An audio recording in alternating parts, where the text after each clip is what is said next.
Hello everyone and welcome back to Bally Spring. So as you can see, we are out doing a little bit of baling here today, but as you might be able to tell, we're not actually currently on my farm. We are actually down on Kevin's farm because I got a phone call yesterday evening from, well, a rather flustered Kevin.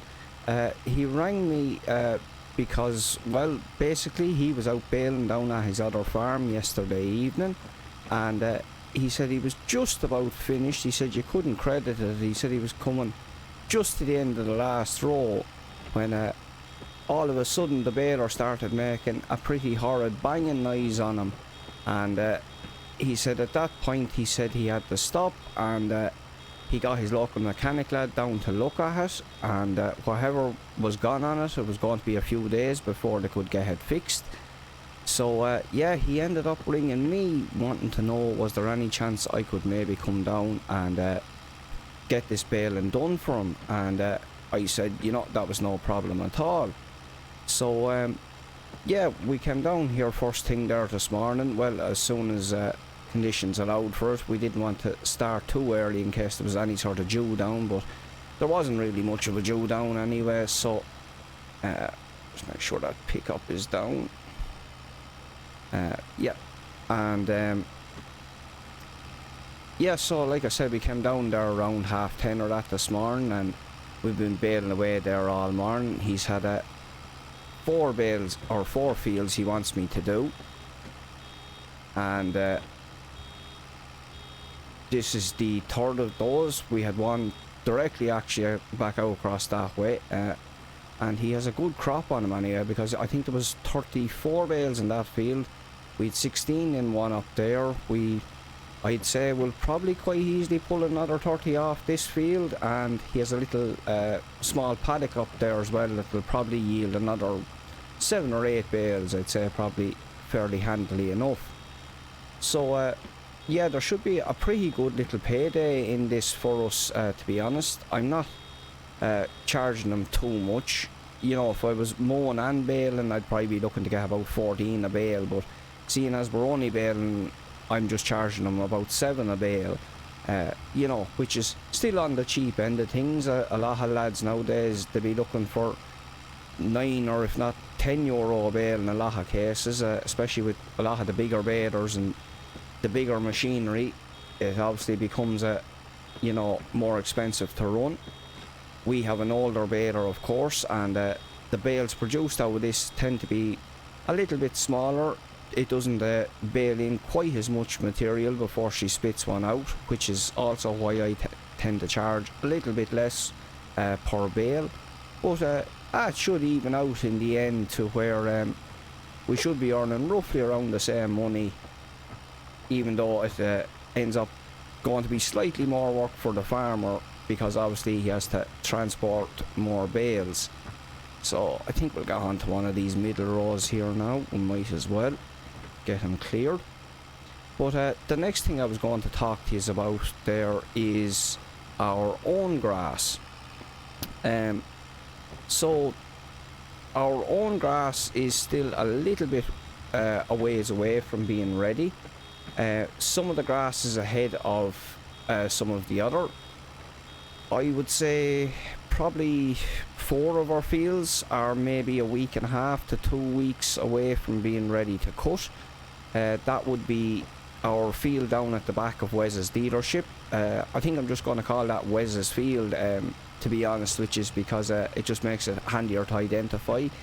Wes used to own that field before Kevin bought it off him, you see. So yeah, that field, field 69, and the 2 little paddocks, which are field 71 and field 72, those should be all ready to bale pretty soon. But as for the rest of it, we're probably looking at another couple of weeks, I would say. Most of the rest of that land was grazed earlier in the year. The field at the back of the shed was actually grazed right up until we had basically bought the land, maybe, you know, a month beforehand, or, well, it wasn't even a month, probably about 2 or 3 weeks, but Just get to the end of this row here and get picked up. Probably should have went out on that last outside row, but we'll turn around here and go back and get it the other way, I think. But yeah, like I said, those will be a little bit further behind. I'd say we'll be probably looking into maybe mid to early June before we get the rest of that done. But yeah, it is what it is anyway. It'll be nice to get out and start getting some of our own hay made there sooner rather than later, because of course that's going to mean we can start getting in our first bits of profit. The good thing about hay is, while you're never going to get rich making it, there is always lads looking to buy it.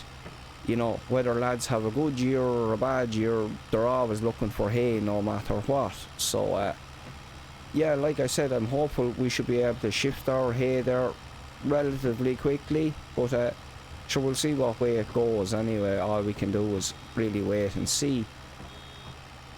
We really are flying out bales down here. I tell you, Kevin has some crop on it. He's going to be happy enough with this, and we'll of course be happy as well, because we should be bringing in, like I said earlier, a pretty decent little payday here between the baling and doing the wrapping as well, which will be getting paid by the hour for the wrapping, because we're obviously going to be using Kevin's machinery for that. But I'd say we could end up making maybe 700, 750 euros, somewhere around there, and that won't be bad for an old day's work at all, so I definitely won't complain about that. Right, so as you can see, we have moved along on jobs here. We've moved along to our wrapping, and as you can see, we've had a little bit of an upgrade in machinery underneath us here. Once we pick up this bale here and get her wrapping, I'll jump out here for a second and give you a look at this yoke. So isn't this some beast? This is a New Holland TM 155, which of course is the 155 horsepower model, and boy was I happy to see this yoke. I tell you, when I arrived down here, I couldn't believe it, because well, we used to have one of these. The last contractor I was working for, I mean when I say we there, but yeah, I absolutely used to love operating this machine, to be honest with you, because it was just an absolute pleasure of a place to be in and to work. He replaced the one he had with a 2019 Valtra at one stage, and the Valtra was a nice tractor and all, but I tell you, I never liked it as much as this yoke. If you were on a rough car road or anything, it'd shake the bloody bones out of you. Whereas this yoke, that was like driving an airship out of Final Fantasy or something. She just float along the ground. An absolutely lovely yoke altogether. We're just trying to leave the bales nice and handy there for Kevin for collecting. You know, if we can do a good job down here, he might ask us back there at some stage. So that's just a little paddock done. We're only making a start at it, of course. We have to go and do the rest of the fields still, but that shouldn't be... Well, we'll have a bit of a job. We'll definitely be 3 or 4 hours down here, I'd say, alright, but sure, we'll get it done anyway. But while we're down here, I'll just give you a quick nosy around at Kevin's yard, because well, despite this being his second yard, you can see there's no shortage of nice equipment down here. There's no shortage of a few pound as well, by the looks of it. Yeah, he has some pretty nice kit down here, like I said, especially when you consider this is his second yard. I am surprised to see him with heifers in the shed at this time of the year here still, but sure, I don't know, maybe he's just waiting to move them up to the other farm or something. I know he has cattle down the field there. I've seen a few calves and yokes down there as well. But yeah, she's a nice old yard. He has a little Massey Ferguson teleporter there, fairly new yoke as well, 202 reg. And in here he has a little Massey Ferguson 5455, a lovely little machine. Probably would have been big enough to do the wrapping with, to be honest, but he had the straw blower on the back of it, so maybe he was just leaving it connected to that for handiness sake or whatever. But while I came down here earlier, I spied something else. Just over in this corner here. As you can see, there is an old tractor parked up down here. It is an old International 946. And as you can probably tell by the look of her, she's been parked here for quite some time. So Kevin was actually down here a few minutes ago. He was down to get a bit of dinner and he just sort of called in to see how we were getting on. And I was just finishing up. I was just jumping into the New Holland which he had parked over here for me. And I was getting ready to go out and start the wrapping. And we were just having a little bit of a natter. And I just asked him what the crack with it was, whether it was parked up or why it was parked up. And I'll run back over to New Holland because we want to get out and get going with the rest of that baling. But yeah, he said to me it had been parked up there for about 7 or 8 years at this point. And I had said to him, you know, why was she parked up or what was wrong with it? And he said to me basically that he had only really been keeping it for kind of a spare tractor. It was, you know, in the event something had, one of his other machines had broke down or something, he sort of had that joke there for a spare. He said, but here at one stage, he said she started overheating on him. He said she wasn't exactly boiling, but she definitely was running hot. And he said he felt like she was also fairly down in power. And he said to me then, at some point then, he said she got real hard at starting along on top of that as well. And he said one morning he went in to move a how of the way, he said, and he was near never to get it started. So he said when he did get it started, he pulled it up over there beside the shed, and he said, well, that was basically the last time it was ever moved. So I just said to him, I said, you know, have you any idea what's actually wrong with it? I said, or anything. And he said he didn't, but sure, he said he assumed it was probably something with the engine. And so while we were talking, I just sort of hopped up on the wheel of it and I whipped off the radiator cap just to have a look inside. And sure enough, it was dry as a bone in there. But I also noticed that there was a good scum on top of the radiator cap. Now, I said to him, you know, that I just asked him if he had a spanner there. I said, and would he mind if I just whipped open the sun plug there for a minute and had a look inside, and just to see was there oil coming or what? And he said to me, yeah, sure, go ahead there, he said, if you want. So I did just that, and I think I might actually leave this back here a little bit. Might be easier for him to get over there instead of leaving it at an angle.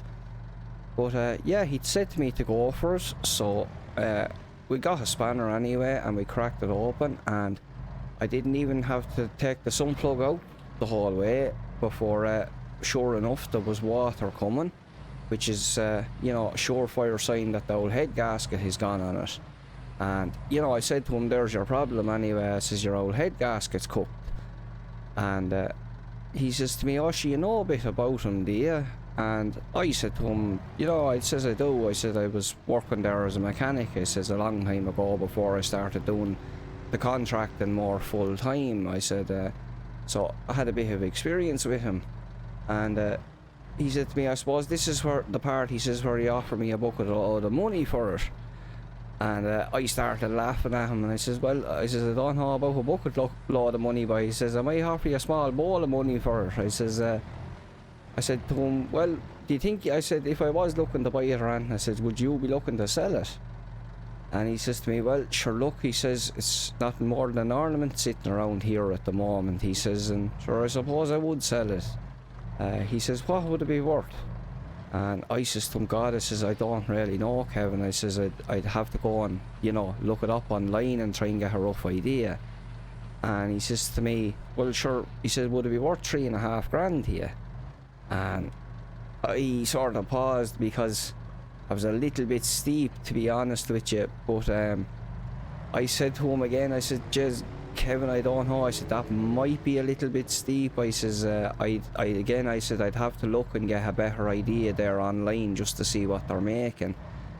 So he said, right, sure, he said, fair enough, sure, she's not going anywhere anyway, he said, so you have a look around there, he says, and see what you think. We have to swing around to get that one. I think that's what we'll do. We'll get that hawker done off next. I dropped it off in a bad place now, to be fair. But yeah, when Kevin went on, just before I jumped back in to do the wrapping, I had a little quick look online just to see could I even find any of them, because, well, they're not an overly common yoke, the 9 series, to see them here. You see lots of 8 series, alright, but I can't say I've seen too many of the 9 series. But yeah, I had a quick look online and I actually did manage to find 2 of them. One was a 966, I believe, which must be a slightly bigger horsepower version of it or something. But your man was looking at about 8,200 euro for that one. I would say it was probably in fairly comparable condition to that one. She might have been a little bit cleaner, granted, and she was obviously running in yokes, but it was more money than I nearly had expected to see on it, to be honest. But on top of that then, I did find one other one. Now this other one was fairly rough. She was definitely rougher than Kevin's one, and it said it was needed a clutch as well for it, and that lad was looking for 2.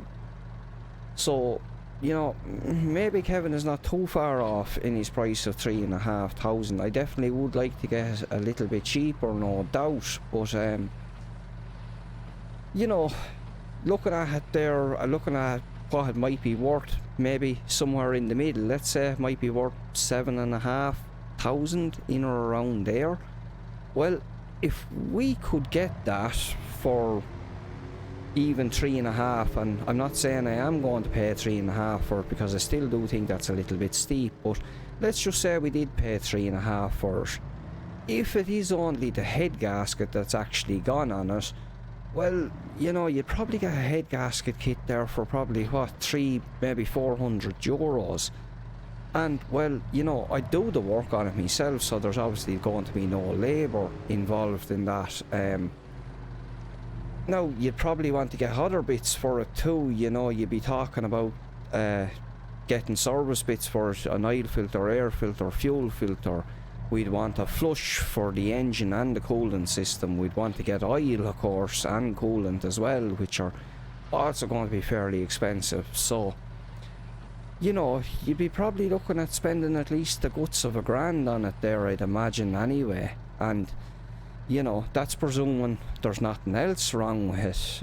You know, you get a yoke parked up like that for a good few years there, and you could hop into it and press the clutch, and next thing find that the clutch plate shatters on it because she hasn't been disturbed in so long. Or, you know, you could go to move it and find that the brakes are seized on it. So, you know, there are definitely other issues you could run into with it. But, you know, even saying, let's just say a worst case scenario, you ended up actually having to spend about $2,000 on that yoke to get it running. Well, if you had paid 3 or 3.5, you know, that had still leave you looking at making a profit of maybe $2,000 or maybe even $2,500. And, you know, if you didn't run into any issues and you were only spending $1,000 on it, well, sure, then you'd be looking at making a profit, a fairly hefty profit off it, you know. So, look, I haven't made up my mind one way or the other with it or anything. I'm definitely thinking about it, you know. You don't always get these opportunities to find out yokes that you could make money on there like that, and so, well, you want to take those opportunities when you find them, do you know what I mean? But the only really downside that I would see with it is that, you know, it is a very old tractor. She's a 1978 according to the reg of it, and, well, you know, you're not going to sell a tractor of that age to anyone really looking to work it, or at least not many lads looking to work it anyway. And that means you're looking to sell to lads on the classic market, really. And sure, you know, that does mean you could end up waiting a little bit longer to actually shift it. You know, it'd be a lot of money to be sinking into something that you might not shift for maybe 6 months, or or that, like. And like, well, there's no guarantee you'd be waiting 6 months. Maybe you could get lucky and you could get rid of it after a month or two or something, but you never know what way it's going to go. So yeah, like I said, I'm sort of undecided with it as it is now at the moment, but sure, we'll have a think on it anyway. I can't really do anything for now anyway until at the very least we're going to have to get that truck sold, you know. And I haven't really had much news on that front as of yet. I did have one lad came to look at it, and I thought he was fairly interested in it, but then he offered me 25,000, and I said to him, look, I said I'd have to get at least 26,000 for it now, I said, to be honest. And no, he didn't want to budge to 26, so we ended up not coming to an agreement on it. But sure, it is what it is. Hopefully I'm going to bump back up the ad here now, probably in the next day or two, and sure, hopefully maybe we'll get a bit of interest in it again after that, and we might hopefully have got rid of it by the time we get back for the next episode. And speaking of the next episode, I'm not 100% sure what we're going to be doing. There isn't exactly a lot going on up at the farm there at the moment. I did manage to pick up a little bit of other extra work outside of this there. I just did an evening's milking for a lad, which was a few handy bob. It wasn't too much. He only has 30 cows to be milked, but sure, look, I got €40 for an hour and a half's work, and sure, I'm not going to turn that down. And if I could get it regularly, that wouldn't be too bad. It'd mean, you know, maybe 150 or euro or that there in a month or whatever. And like I said, I'm definitely not going to turn that down. But yeah, so by the time we come back for the next episode, I'd say we might be moving on to working on our own here. We might be looking to get it knocked down there and maybe make a start on tethering. I didn't want to be doing 2 episodes of baling back to back if I can help it. It is that time of year, of course, where you know, there will be repetition in the jobs we're doing here, of course, but I'll try to keep the repetition to a minimum where I can for yous. Right, so as we get that bale unloaded, I think that is actually where we're going to leave it for today here, folks. Once again, hopefully everyone has enjoyed the episode. As you can see, I have a lot of bales to get on with. I done 92 bales here today, and we'll be probably wrapping well into the evening. But yeah, like I said, hopefully everyone's enjoyed the episode, and until next time, take care and good luck.